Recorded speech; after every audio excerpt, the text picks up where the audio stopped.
What if the thing you keep trying to attract is already standing at the door, but you are pushing against it from the inside? What if your exhaustion is not proof that life is closed to you, but proof that you have been trying to open the door the wrong way? There is a strange moment in many people's lives when they realize they know how to work, how to give, how to prove, how to chase, how to improve, how to hold everything together, but they do not know how to receive. They can give love, but feel uncomfortable when love comes back. They can support everyone, but feel guilty when someone supports them. They can pray for a breakthrough, visualize a new life, speak about abundance, and still tense their body the moment something good gets close. And that is the hidden contradiction. Sometimes you do not reject what you want because you do not desire it. Sometimes you reject it because part of you does not feel safe letting it in. Receiving is also a form of power. Not the loud kind of power. Not the power that dominates, forces, demands, or performs. A quieter power. The power to remain open without collapsing. The power to allow without apologizing. The power to let something good reach you without immediately questioning whether you deserve it, whether it will disappear, whether you now owe something, whether you have to give twice as much back to justify having received it. Because receiving is not passive. Receiving is not sitting still and waiting for life to rescue you. Receiving is an inner posture, a nervous system posture, a mental posture, a spiritual posture, if you want to use that word. It is the difference between a person who is constantly bracing against life and a person who can meet life with enough openness to notice what is actually being offered. And as you begin to understand this, you may start to see why your energy changes when you learn to receive. Not because something magical happens outside of you, not because the world suddenly owes you more, but because the version of you that can receive is not operating from the same internal state as the version of you that is always pushing, proving, and preparing for disappointment. A closed person can be talented and still miss opportunities. A guarded person can be loved and still feel alone. A person in survival mode can stand in front of an open door and still believe there is no way through. The door opens inward. That is the image I want you to hold as we go deeper. A door in front of you. You have been pushing it for years. Pushing with effort, pushing with affirmations, pushing with overthinking, pushing with control. You think, if I push harder, it will open. But the door is designed differently. It opens toward you. It opens when there is space inside. And this is where the real work begins. Because most people think receiving means getting more from the outside. More money, more love, more recognition, more answers, more signs, more certainty, more proof. But at a deeper level, receiving means becoming the kind of person who does not sabotage the arrival of what they asked for. No amount of receiving can land in a body that is trained to reject. No amount of opportunity can become a new life if your first response to opportunity is suspicion. No amount of love can feel safe if your system has learned that closeness always comes with a cost. And if that feels uncomfortably accurate, do not turn it into another reason to judge yourself. This is not a failure. It is a pattern. And patterns can be seen. Patterns can be softened. Patterns can be rewritten through awareness, repetition, and new experiences. William James, one of the founders of modern psychology, wrote deeply about attention and how what we attend to shapes the quality of our experience. That does not mean attention magically creates everything around you. That would be too simplistic. But it does mean something important. Your inner focus influences what you notice, what you ignore, what you interpret as possible, and what you dismiss before it even has a chance to enter your life. That is the first doorway. Because if your attention is trained to scan for threat, debt, rejection, betrayal, and loss, then even receiving can feel dangerous. A compliment becomes suspicious. Help becomes uncomfortable. Rest becomes guilt. Money becomes pressure. Love becomes risk. Recognition becomes exposure. You are not just receiving the thing. You are receiving all the meaning your mind has attached to the thing. A gift is not just a gift if you learned that every gift comes with hidden expectations. Rest is not just rest if you learned that your worth depends on exhaustion. Love is not just love if you learned that being loved means being controlled, abandoned, or needed too much. This is why receiving can feel strange. Because receiving asks you to let something in without immediately defending against it. Imagine someone who gives constantly.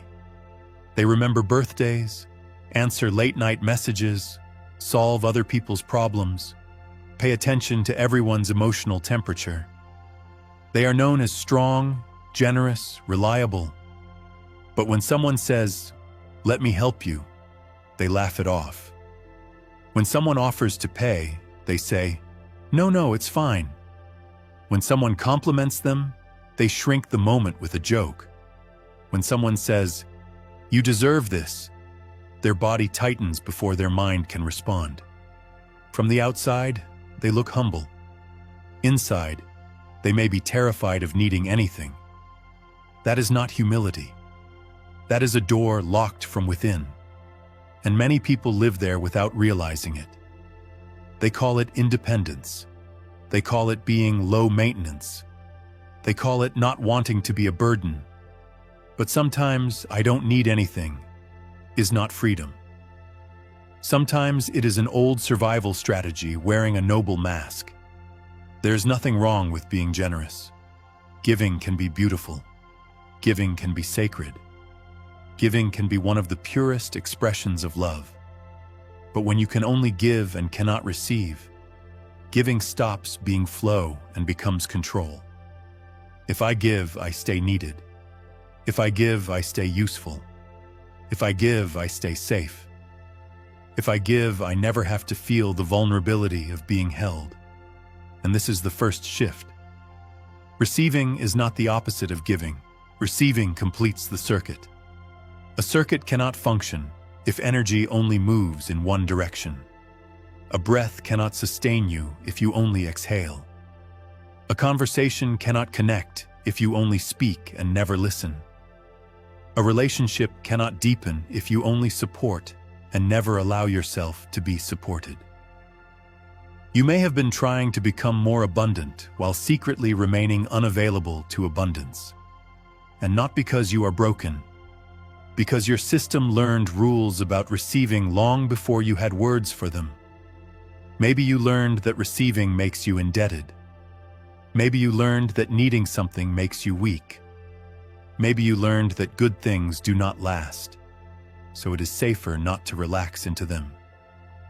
Maybe you learned that if you receive too much, someone will resent you.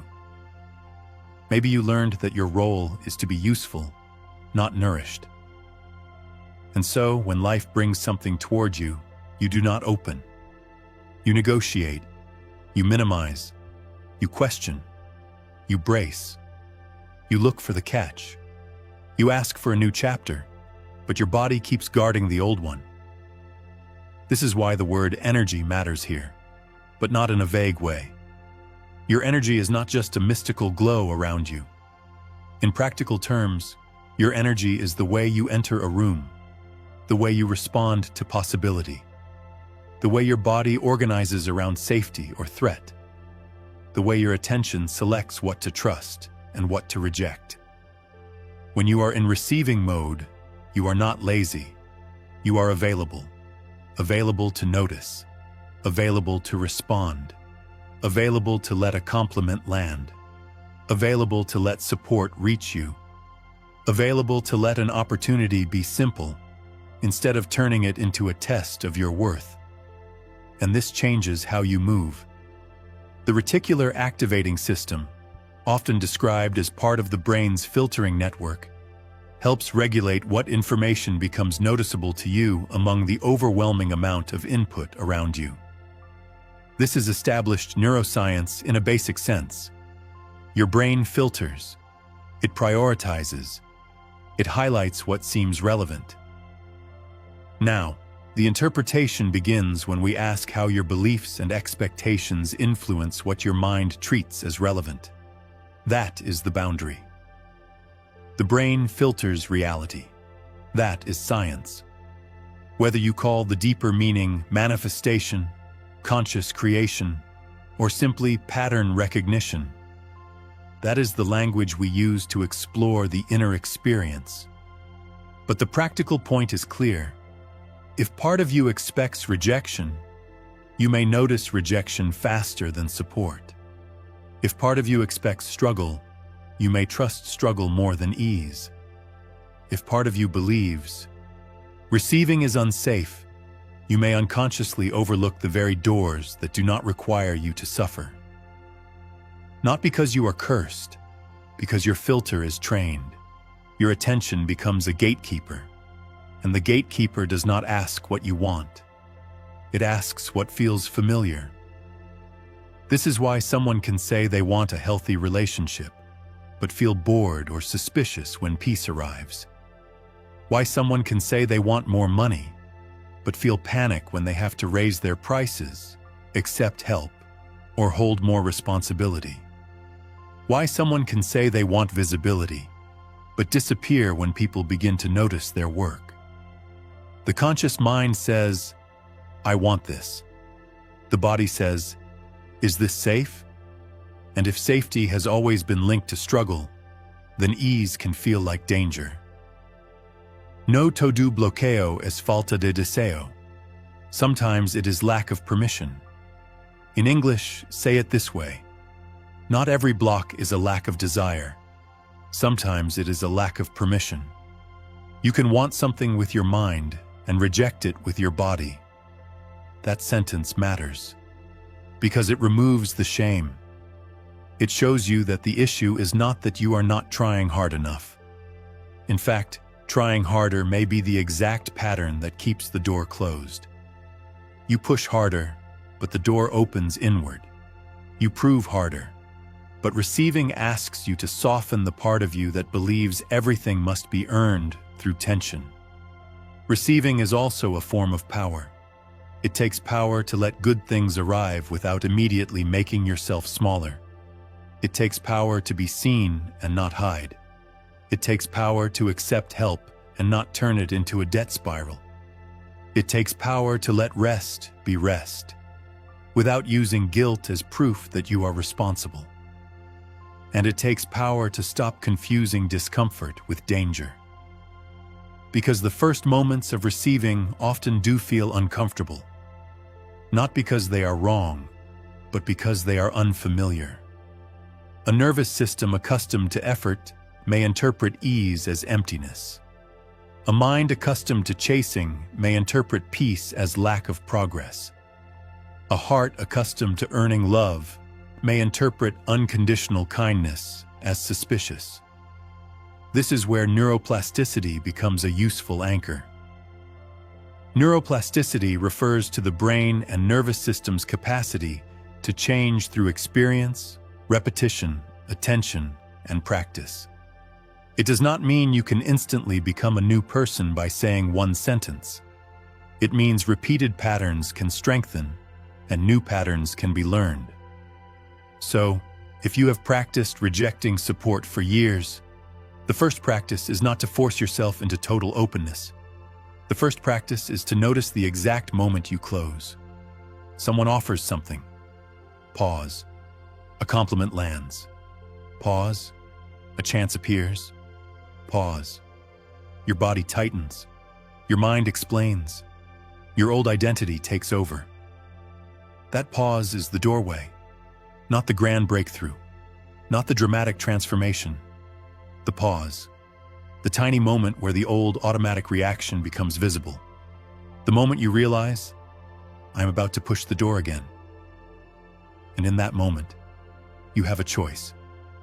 Not a huge choice, a subtle one. You may simply say, thank you, and let the compliment remain. You may accept help without over-explaining. You may allow rest without performing guilt. You may let someone love you without immediately testing them. You may receive an opportunity without shrinking it down to match your old self-image. Small openings teach the body a new language, and over time, what once felt dangerous can begin to feel possible. What once felt undeserved can begin to feel natural. What once felt overwhelming can begin to feel like capacity. This is the part many people skip. They want the external result, but they do not want to become internally available for it. They want the relationship, but not the vulnerability. The abundance, but not the responsibility. The visibility, but not the exposure. The peace, but not the silence that reveals what they have been avoiding. So they keep attracting versions of what they want that they can still control. A little love, but not too much. A little success, but not enough to be seen. A little money, but not enough to change their identity. A little rest, but not enough to feel free. A little receiving, but not enough to stop being the person who survives by giving everything away. And here is the question that cuts deeper than any technique. What part of you still believes that receiving without suffering is unsafe? Do not answer too quickly. There may be a younger part of you that learned love had to be earned. There may be a part that watched people resent those who had more. There may be a part that confused being needed with being loved. There may be a part that decided it was safer to want quietly than to receive openly. That part does not need to be attacked. It needs to be updated. Because the identity that cannot receive is usually not selfish. It is protective. It says, if I do not need anything, no one can disappoint me. It says, if I do not receive too much, no one can take it away. It says, if I stay in control, I will not be humiliated. It says, if I keep giving, I will always have a place. Can you feel the tenderness in that? Even your resistance has been trying to protect you. But protection can become a prison when it keeps blocking the life you are ready to live. The old identity says, I must earn everything through effort. The new identity says, I can participate with life without fighting it. The old identity says, if it comes easily, it cannot be trusted. The new identity says, ease can be unfamiliar and still be safe. The old identity says, receiving makes me weak. The new identity says, receiving means I am no longer at war with support. The old identity is always leaning forward, chasing, proving, reaching, calculating. The new identity is not passive. It is present. It acts when action is needed, but it does not turn every desire into a battlefield. It knows how to move and how to allow. It knows how to give and how to be nourished.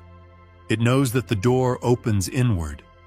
Your energy changes when you stop approaching life as if every blessing must be wrestled to the ground before it can stay. And maybe that word blessing is too spiritual for you. That is okay. Call it opportunity. Call it connection. Call it emotional capacity.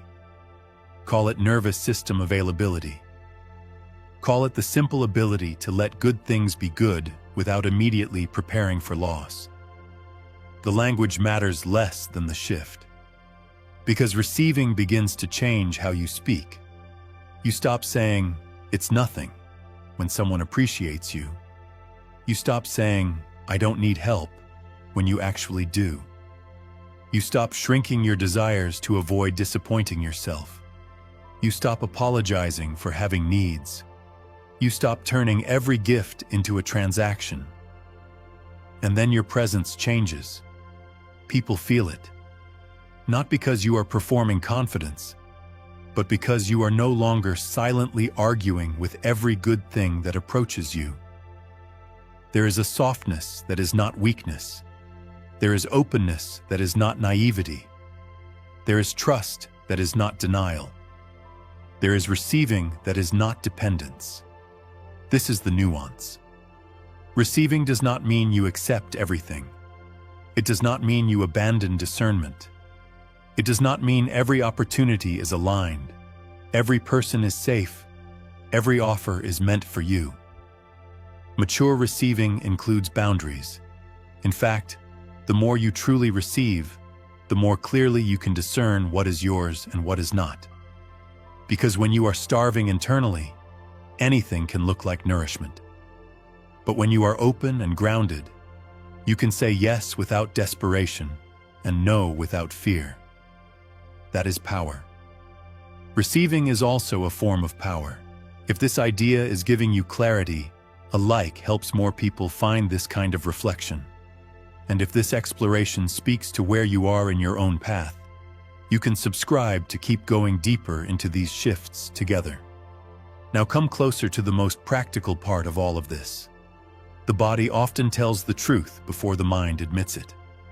You may say, "I am ready," but your jaw tightens. You may say, "I want love," but your chest contracts when someone gets close. You may say, "I want more abundance," but your stomach knots when you imagine holding more, charging more, being responsible for more. You may say, "I want to be seen," but your shoulders rise the moment attention turns toward you. The body is not betraying you. It is revealing the current setting of the door. Open, closed, guarded, curious, afraid, available. And instead of judging that, you can study it. This is where receiving becomes a practice, not just a concept. Not a performance, not a dramatic ritual, a moment-by-moment retraining of your relationship with what comes toward you. When someone offers help, notice. When someone compliments you, notice. When money comes in, notice. When rest becomes possible, notice. When love becomes consistent, notice. Do you expand, or do you brace? Do you breathe, or do you explain? Do you say thank you, or do you deflect? Do you let it land, or do you immediately try to give something back so you do not have to feel the vulnerability of receiving? These tiny reactions are not tiny. They are the architecture of your capacity. What you cannot receive, you cannot fully hold. This is why the shift has to happen at the level of identity. If you still see yourself as the one who struggles, you will feel strange when life becomes gentle. If you still see yourself as the one who is always overlooked, being chosen may feel suspicious. If you still see yourself as the one who must carry everyone, being supported may feel like losing your role. So the question is not only, what do I want to receive? The deeper question is, who would I have to become to receive this without fear? Who would you be if love did not have to be earned through overgiving? Who would you be if rest did not require collapse? Who would you be if money did not have to arrive through panic? Who would you be if recognition did not mean danger? Who would you be if ease was not something you had to distrust? The answer may not come as a sentence. It may come as a sensation, a small space in the chest, a slower breath, a quiet grief. Because sometimes when people begin to receive, they do not feel joy first. They feel sadness. They realize how long they have been living without letting anything truly reach them. They realize how many compliments they refused, how much help they rejected, how much love they tested until it broke, how many opportunities they dismissed because they came in a form that did not match struggle, how much life they kept outside the door while praying for the door to open. If that realization touches something in you, Let it be gentle. Awareness is not here to punish you. Awareness is here to return choice to the place where autopilot used to live. And if someone came to mind while listening to this, someone who always gives, always carries, always says they are fine, but rarely lets anyone pour back into them, sending this to them privately could be a simple way to say, you are allowed to receive too. Not as pressure, just as companionship. Now let us make this real in the body. Take a slow breath, but do not force it to be deep. Just let it be honest. Imagine there is a door in front of you. Behind that door is something you have been asking life for. Not a fantasy, not an escape. Something sincere, support, love, peace, opportunity, rest, recognition. A sense of enough. Notice your first instinct. Do you push the door? Do you lean forward? Do you tighten? Do you try to figure out how to make it open? Now pause. Let your attention move through your body, your jaw, your throat, your chest, your stomach, your hands. Somewhere, there may be a small signal of effort. A place that says, I have to force this. A place that says, I cannot trust this. A place that says, if I receive, something will be expected of me. Do not fight that place. Just notice it. And now imagine that the door does not open away from you. It opens inward, toward the space you create inside yourself. So instead of pushing, soften 1%. Not all the way, just 1%. Let your shoulders drop slightly. Let your hands unclench if they are tight. Let the breath move as if you are making room, not making something happen. And quietly ask yourself, what part of me is still blocking what I say I want to receive? Let the question land without needing an immediate answer. Maybe an image appears, maybe a memory, maybe nothing. That is fine. Now imagine saying to the door, not as a demand, but as permission. I do not have to fight everything that wants to support me. And breathe again. Receiving is also a form of power. Not because you took something, not because you forced anything, but because for one moment you stopped treating openness like danger. That is the practice. You can return to it in ordinary moments. When someone gives you a compliment, let thank you be enough. When support is offered, pause before refusing. When rest is possible, notice the guilt without obeying it. When an opportunity arrives, ask whether your hesitation is wisdom or just familiarity with struggle. And if you want to share in the comments, answer this honestly. What is hardest for you to receive right now? Help, love, rest, money, recognition, or time? No need to explain more than you want. Sometimes naming the doorway is already a beginning. Because this is not about becoming someone who takes endlessly from life. It is about becoming someone who can participate in exchange without fear. Give and receive. Act and allow. Choose and trust. Move and rest. Speak and listen. Offer and be nourished. That rhythm is what many people call flow. And again, we can keep the language grounded. Flow is what happens when your inner resistance is not consuming all your energy. When you are not using half your life force to defend against what you asked for, there is more of you available for presence, creativity, connection, and wise action. Your energy changes because the fight decreases. Your attention changes because possibility no longer feels like a threat. Your relationships change because you stop training people to believe you need nothing. Your choices change because you stop confusing over-effort with worth. Your body changes in the simplest subjective way. You may begin to feel less braced, less rushed, less obligated to prove that you deserve oxygen, kindness, space, support. And maybe the external world responds differently too. Maybe people offer more because you are finally able to say yes. Maybe opportunities become more visible because your attention is no longer filtering them out. Maybe abundance feels less like a prize and more like a relationship.